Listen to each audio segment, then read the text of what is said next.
want to invite our next speakers to have a chat around what it is to invest in some of these companies. So to connect with our next two speakers, I want to introduce Carlos Fisch, who is the principal at Seaya Ventures. Carlos, where are you? There you go. And also with him, Eduard Castañeda, who is the Chief Product Officer and co-founder of Wallbox, which it's one of their investments. Thank you all for being here. Hello, how are you guys doing? Hi, everyone. Pleasure to be here. OK, so I have a couple of questions for you guys. Are you ready? Yes. OK, so I'll start with Eduard. So you're in the middle of pushing, or one of the spearheads of the electrification process, right? I'm pushing especially in Europe with your technology. So in the same way I was asking Jeffrey before, how is the pandemic affecting you guys? Even though the trend was already there, I believe that there's been certain disruptions in terms of the speed or where this is actually happening. So I would love to hear your take on how the pandemic is affecting you, but in general, the electrification effort that's happening worldwide and in Europe. Okay, that's a good question. So initially, we could thought that the pandemic could cause some damage, but actually, in some period of time, this transition period of quarantine has shown us that the air pollution has been down, right? And this, I think, showed to the people the importance of having some kind of transportation that takes care of the environment, and also the reaction from I think the users that have been towards private transportation has encouraged the investment, in this case of OEMs and manufacturers. And I think European Green Deal, and in this case the Chinese program, and the same Joe Biden approach is taken with the Green Deal, have been oriented in such a decision to go towards the electrification. So I think instead of damaging the investment in electromobility, is being the opposite. So now we are feeling that everybody's pushing towards, and we're seeing a lot of movement, not only because we have been invested and we are happy to, but also other companies, we are seeing a lot of movement in our sector. Well, I can see Carlos's face, and he's happy, right? 23 million investment, Series A, like pretty impressive. So Carlos, back to you now. The ball is with you. And I would love to listen.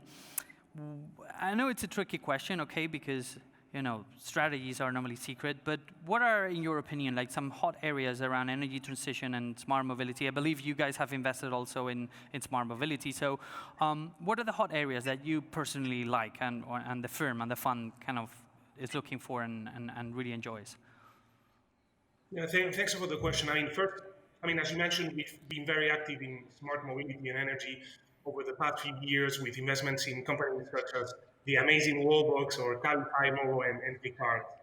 I think the two trends that Eduard mentioned, the first, the push for safety of the user right now, and the trend to use mobility options with less human contacts is there, and then also the green recovery is pushing a lot towards these trends of smart mobility and energy. In mobility, we've been looking at several multimodal platforms that could offer mobility as a service, offering several transportation alternatives within the same platform, or even in the marketplace, integrating several third-party options with a subscription model. In energy, we've been looking a lot at distributed energy businesses, energy management solutions, batteries themselves, or the underlying tech within the batteries are slow balancing storage.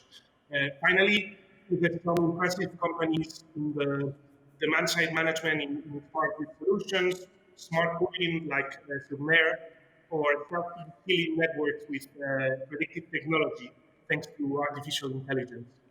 However, it's super important to take into account the regulatory framework in each of the countries, because the disruption is going to take place at a different pace in every continent and in every country. OK, thank you very much. Very interesting fields, to be honest. We're kind of running out of time, so very, very quickly, going back to you, Eduard, if you had to name one thing that we're missing for the market to go fully electrical, what would that be? Like very quickly, the one thing that comes to mind. Well, the word by itself is tough because become fully electric implies a lot of things in the whole organization that we have.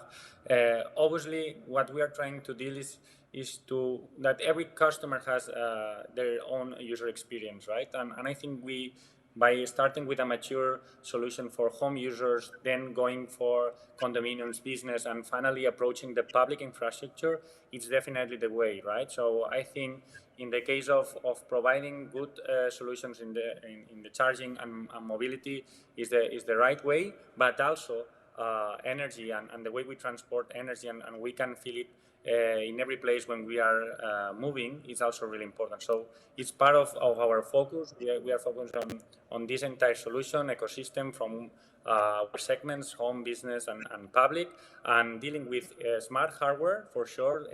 This word is all everywhere. So the Internet of I'm going to Things. stop you there because you're basically saying everything has to change. Yeah.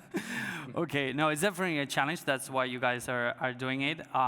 Anyway, we've run out of time already, but I really appreciate you guys connecting. It was a pleasure having you. And once again, congratulations on the impressive round for both of you. And hopefully we see a lot more like this. Thank you very much, Thank you so guys. much.